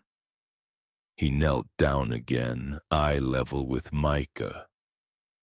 "Buddy, you asked if I did something bad. The answer is yes, a long time ago, but I learned from it. I became better because of it, and today I did something good, something that proves talent doesn't need permission. Micah studied his father's face. "Can you fix the car, Dad?" "I already did." "Then show them." Elijah's throat tightened. "You think I should?" "Grandma Rose would want you to." Simple wisdom from a child who had never met his great-grandmother but carried her lessons. Elijah stood, looked at the crowd. "My son says I should show you, so I will." He walked to the Ferrari. Micah followed, hand gripping his father's. Elijah opened the passenger door. "Get in, buddy." "Really? Really?" Micah climbed in. His eyes went wide. The leather, the carbon fiber, the dashboard, everything an 8-year-old dreams about. Elijah walked around to the driver's side, climbed in, adjusted the seat. The showroom held its breath. He turned the key. The engine roared to life, that perfect singing tone. Micah's face lit up. "Dad, this is awesome!" "Yeah, buddy, it is." Elijah put the car in gear, drove slowly around the showroom, every movement deliberate, controlled, showing the 50 witnesses this wasn't a fluke, this was mastery. He accelerated. The Ferrari responded instantly, smooth, powerful. He decelerated, no hesitation, no stalling. He drove figure eights around the displays, stopped precisely, reversed, accelerated again, every maneuver flawless. Micah laughed, pure unfiltered joy. The kind that makes fathers remember why they fight so hard for this. For these moments when your son looks at you like you're a hero. Elijah pulled the Ferrari back to its original position, parked perfectly, turned off the engine. The silence that followed was sacred. Then Dr. Rodriguez started clapping again. Catherine joined her. Ray, the other staff, the VIP clients. One by one, the entire showroom rose. Standing ovation. Not for the Ferrari, not for the repair, for the man who had just shown his son that dignity and talent are things you carry inside. Elijah and Micah climbed out, father and son standing together. "Dad," Micah whispered, "does this mean we can keep the car?" Elijah looked at the Ferrari. $350,000, more money than he'd make in 10 years. Then he looked at his son. "We'll see, buddy. First we got to figure out insurance." Micah giggled. Catherine Whitmore approached. "Mr. Blackwood, I believe Ms. Sterling owes you something." Elijah turned. Vanessa stood exactly where she'd been. But something in her face had changed. The anger was still there, the humiliation, but underneath something else, defeat, real complete defeat. She walked forward, each step an effort. She stopped in front of Elijah and Micah, looked down at the boy, then up at the father. "The car is yours," she said, "per my public promise." Her voice was mechanical, the voice of someone going through motions because they had no choice. But Elijah heard something underneath, the first crack in a wall built over 45 years. "Thank you, Ms. Sterling." She flinched. "Don't." She started, stopped, took a breath. "You won. You proved your point." "I didn't humiliate you," Elijah said quietly. "I just stopped letting you humiliate me. There's a difference." Vanessa's eyes flashed. Is there? Yeah. I didn't do this for revenge. I did it so my son would see that talent matters more than credentials. That truth matters more than titles. Elijah glanced down at Micah. I did it so he'd never feel invisible. Well, congratulations, you're very visible now. Vanessa's voice was bitter. And She didn't finish. Because the truth was too heavy, she was ruined. Catherine Whitmore stepped forward. Vanessa, I think we should talk, privately, about what you're canceling your order. I know. Not just me. Catherine's voice was gentle but firm.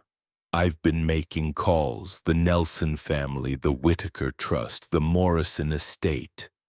Vanessa's face went even paler. And $6.7 million in canceled orders so far. The number hung in the air. Vanessa swayed, put her hand on a display table to steady herself. I see. There's more. The board called an emergency meeting 20 minutes ago. They want to see you now. The board meeting happened in Vanessa's office. Elijah wasn't invited, didn't need to be. He could see through the glass walls as 5 board members sat around Vanessa's desk. He stood in the showroom with Micah watching. Ray appeared at his elbow. It's over, Ray said quietly. She's done. How do you know? Because Richard Preston just walked in. Elijah looked. Vanessa's husband, soon-to-be ex-husband, had entered the office. Tall, distinguished, 50 years old. He wasn't looking at Vanessa. Through the glass they could see him addressing the board. Vanessa sitting perfectly still, frozen. Catherine stood beside Elijah now. He filed for divorce this morning, she said, and resigned as CFO an hour ago. Why? Elijah asked. He could have stayed quiet. Because he's not evil, just complicit. Catherine paused. There's a difference between being a villain and enabling one. He's choosing to acknowledge which one he was. The office door opened. Richard Preston emerged. He walked directly to Elijah, extended his hand. Mr. Blackwood, I owe you an apology. Elijah shook his hand. For what? For not seeing, for not stopping it, for benefiting from a culture that treated people like you as less than human. Richard's voice was practiced, like he'd been rehearsing. I'm not asking for forgiveness, I'm just acknowledging what I should have acknowledged years ago. He looked down at Micah. You have a remarkable father, young man. I hope you know that. Micah nodded. I do. Richard turned to the assembled crowd. I want everyone here to know. I've resigned as CFO. I've filed for divorce, and I'm establishing a scholarship fund in Mr. Blackwood's name. Full tuition for automotive vocational training, for students who have talent but not credentials. He paused. It won't undo the damage, but it's a start. Then he walked out of the showroom. Just like that, no fanfare, just a man accepting consequences. The board members emerged next. One by one, none looked at Vanessa through the glass. The last one paused, spoke to Catherine. Ms. Sterling has been placed on immediate administrative leave. Investigation begins Monday. The board will make a final determination within 30 days. And in the meantime, I'm interim CEO. The board member looked at Elijah. Mr. Blackwood, on behalf of Prestige Motors, I apologize. What happened here was unacceptable. We'll do better. See that you do, Catherine said before Elijah could respond. The board member nodded, left, and through the glass walls Vanessa Sterling sat alone at her desk. Perfectly still, perfectly isolated, the queen of her empire watching it crumble. Elijah didn't stay to watch Vanessa's final moments. He had what he came for, the truth, the vindication. He had the Ferrari keys. He had his son's hand in his. That was enough. Come on, buddy, let's go home. In the Ferrari, Elijah looked at the car, then at his 12-year-old Honda Accord in the parking lot. Not today. We'll pick it up tomorrow. Tonight we celebrate with takeout. Boring, Micah said. But he was smiling. They walked toward the exit. Catherine caught up with them in the parking lot. Mr. Blackwood, wait. Elijah turned. I meant what I said about the consulting position. $750 an hour, 20 hours a month minimum. That's $15,000 a month. Elijah's brain stuttered over the number. Mrs. Whitmore. Catherine. I don't know what to say. Say yes. Say you'll come by Tuesday to meet the team. Say you'll let me introduce you to people who appreciate real talent. Why are you doing this? Catherine smiled. Because 32 years ago someone gave me my first real opportunity. Told me the only thing I had to do in return was open a door for someone else when I could afford to. She looked at Elijah. You're that someone. Your son is watching. Let him see what happens when talent gets opportunity. Elijah looked down at Micah. His son was watching, eyes wide, listening, learning what it means when someone sees you. I'll be there Tuesday, Elijah said. 10 a.m. Perfect. Catherine started to leave, then turned back. One more thing. Dr. Rodriguez called UCLA. They want to offer you a position. Research assistant in automotive engineering, part-time. $68,000 a year plus full tuition benefits. I don't have a bachelor's degree. They're waiving the requirement based on demonstrated expertise. Dr. Rodriguez's recommendation. Elijah couldn't speak. Numbers swimming in his head. $15,000 a month from Catherine. $68,000 a year from UCLA. More money than Grandma Rose had made in her entire life. Mr. Blackwood. Catherine was watching him. Are you okay? Elijah's voice caught. I'm trying to remember how to breathe. Catherine laughed. Warm, genuine. Take your time.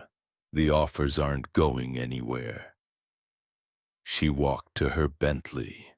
Elijah and Micah stood in the parking lot, father and son. The evening sun casting long shadows. Dad. Yeah, buddy. Are we rich now? Elijah thought about it. We're going to be okay, Micah. Better than okay. We're going to have choices. Because you fixed the car. Because I listened. Because I learned. Because I refused to believe that invisible meant worthless. He knelt down, eye level with his son. You remember this, buddy. Remember today. Remember that talent doesn't need permission. That dignity isn't something people give you. That truth always comes out if you're patient enough. Micah nodded, serious, understanding. I'll remember, Dad. They drove home in the Honda Accord past Beverly Hills mansions, past wealth and privilege that had never been theirs, but tonight it felt different. Tonight the invisible man had become undeniable. 3 months later, the morning sun streamed through the windows of a 2-bedroom apartment in Culver City. Not Beverly Hills, but nicer than the old place, much nicer. Elijah stood in the kitchen making coffee. Real coffee. The good kind. Micah sat at the table eating breakfast. Oatmeal with honey and banana. Some things didn't need to change, but the stress was gone. The fear of eviction notices, the terror of choosing between rent and food, that weight had lifted.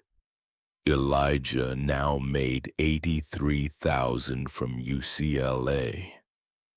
Another $180,000 from Catherine's consulting work. After taxes and Micah's college fund, he was clearing about $14,000 a month. More than he'd dreamed possible. Micah's new school was better. The teachers knew his name. The other parents didn't look at Elijah like he was the help. Small things, but they mattered. Dad, we're going to be late. I know, buddy, 5 minutes. Today was important. Today Elijah was meeting someone. They drove to UCLA in the Honda Accord. Elijah had sold the Ferrari 3 weeks ago. Got $280,000 for it below market value due to the notoriety, but still life-changing money. Put half in Micah's college fund, half in savings. Catherine had been disappointed. You could have kept it. It was beautiful, Elijah had said, but it wasn't mine. Not really. It was a symbol, and I don't need symbols anymore. I need security. She'd understood. The UCLA engineering lab was buzzing when they arrived. Dr. Rodriguez met them at the entrance. Elijah, Micah, perfect timing. He here? Waiting in the diagnostic bay, nervous as hell.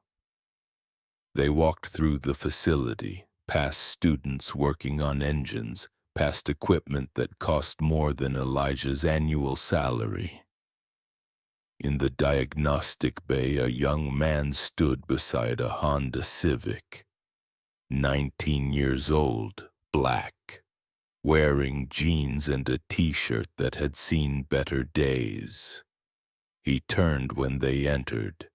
His eyes went wide. Mr. Blackwood, you must be Darius. Darius Montgomery, 19. Raised by his grandmother in Compton, self-taught mechanic, brilliant, overlooked, just like Elijah had been. Sir, I can't believe, thank you for agreeing to meet me. Dr. Rodriguez said you might have a position, but I didn't think. Let me see your notebook. Darius fumbled in his backpack, pulled out a worn spiral notebook. handed it over with trembling hands. Elijah flipped through the pages. Diagnostic notes, hand-drawn diagrams, acoustic frequency measurements, thermal analysis, all crude, all self-taught, all brilliant. Who taught you this? Nobody, sir. I listened to the cars.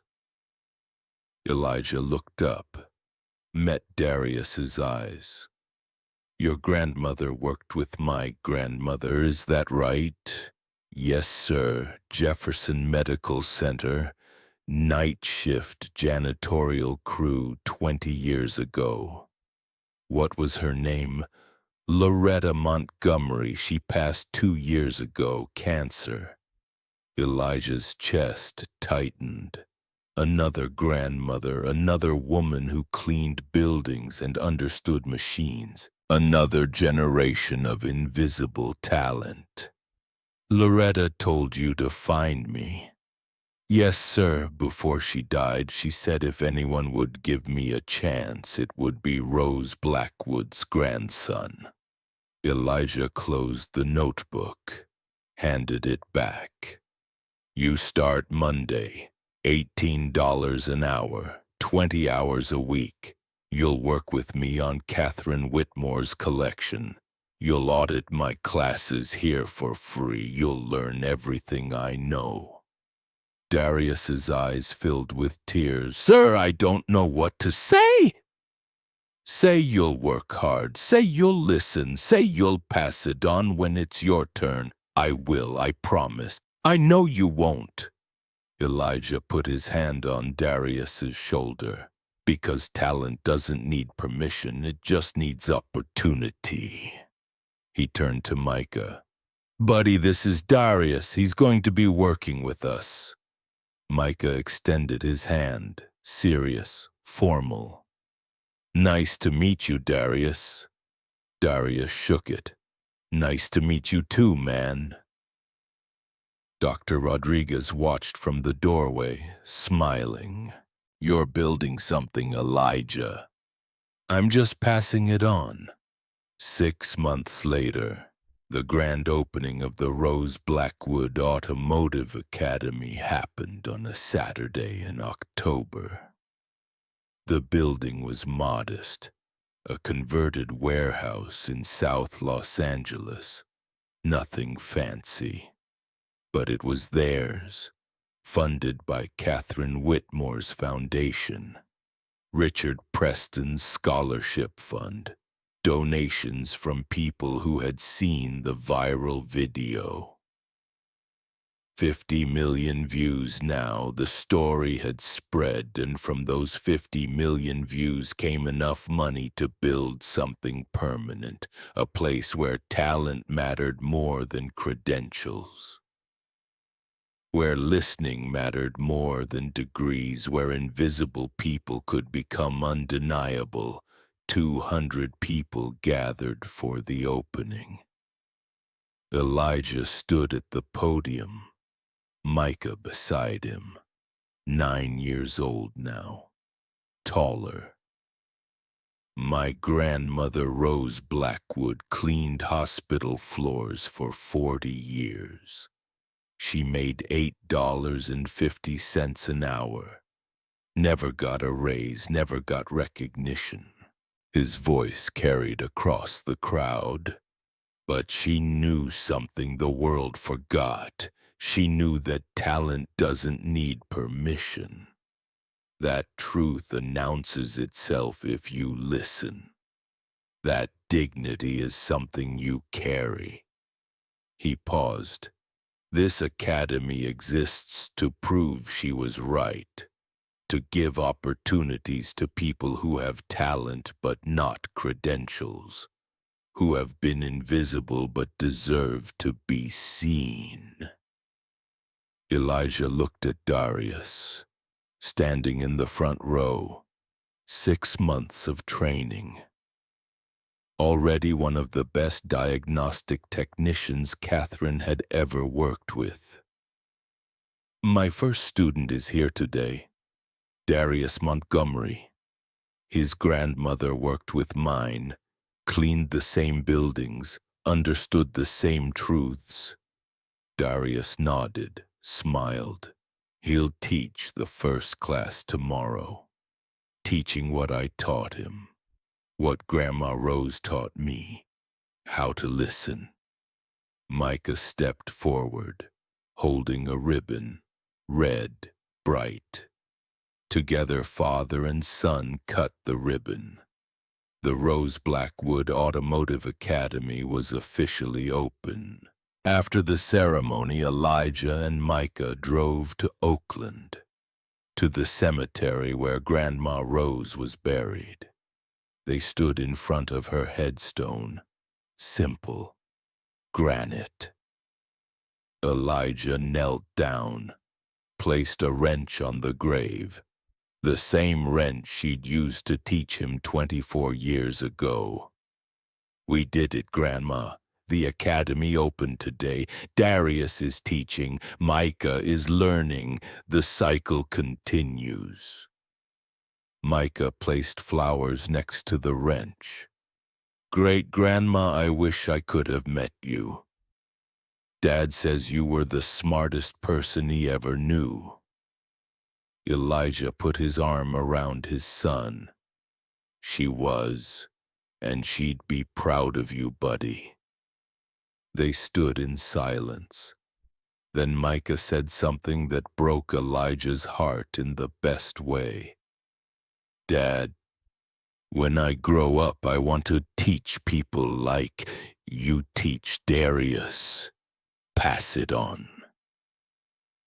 Elijah couldn't speak, could only nod, because that was the point.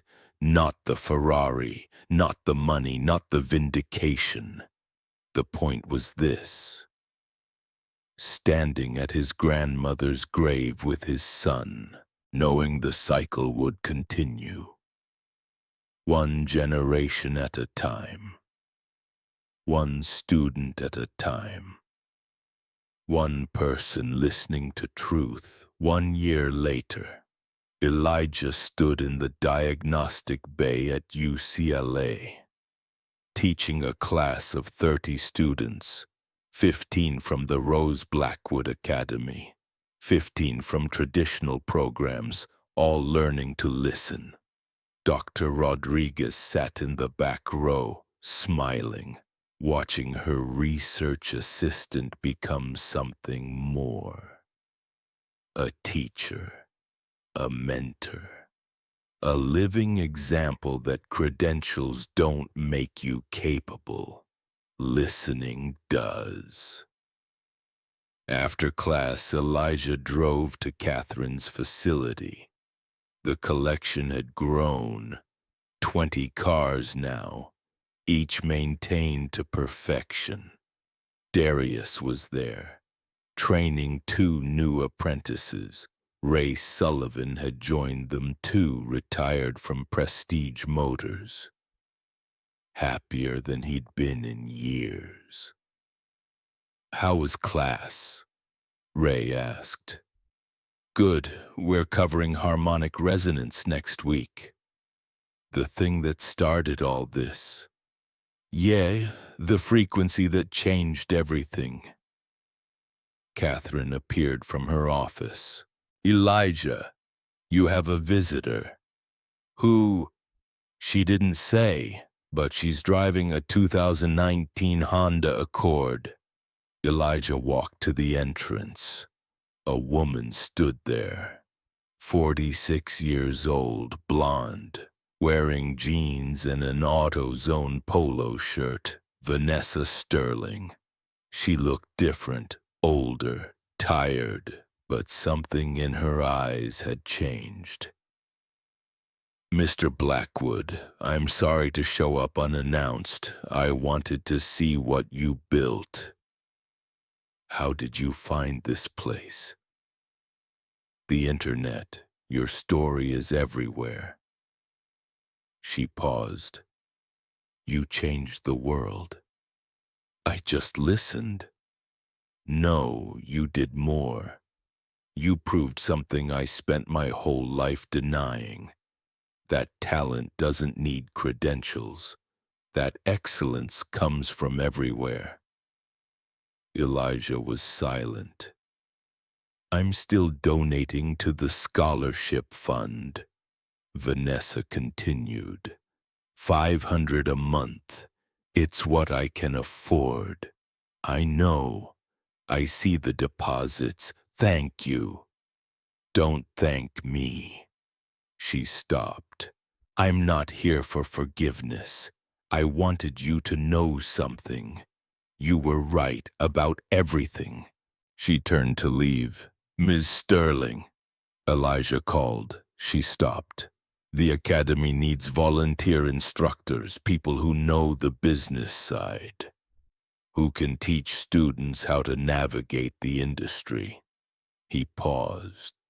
How to avoid making the mistakes you made. Vanessa stared at him. You're offering me a position. I'm offering you a chance to do something good, to teach what you learned the hard way. Why would you do that? Because redemption is possible, not guaranteed. Not easy, but possible, if you're willing to work. Vanessa's eyes filled with tears. I don't deserve this. No, you don't. But my students deserve to learn from someone who knows how assumptions destroy, how the system breaks people. He paused. Thursday nights, 7 to 9. Business practices and ethics, minimum wage. I'll take it, she whispered. Thank you. She left. Catherine appeared at Elijah's side. That was generous. It was necessary. That evening, Elijah and Micah sat on the balcony of their apartment. The Ferrari had been replaced with a Toyota. Reliable, boring, perfect. But in the garage below sat something else, a 1967 Honda Civic, the same year as Grandma Rose's car, restored, running perfectly. One day he'd teach Micah how to fix it. The cycle would continue. Micah was reading about automotive engineering. 9 years old and already fascinated. Dad. Yeah, buddy. Do you miss the Ferrari? Elijah thought about it. No, it was never about the Ferrari. What was it about? It was about proving truth announces itself if you listen. That talent doesn't need permission. That invisible people can become undeniable if they're patient enough. Micah nodded, understanding. Grandma Rose was right. About everything. Elijah smiled, put his arm around his son. Below them the city lights sparkled. Somewhere out there Darius was teaching his first solo class. Somewhere out there students at the academy were learning to listen. Somewhere out there Vanessa Sterling was trying to become better. And somewhere in the space between memory and hope Rose Blackwood smiled. Because her grandson had done it. He'd proven that talent survives, that dignity carries, that truth wins.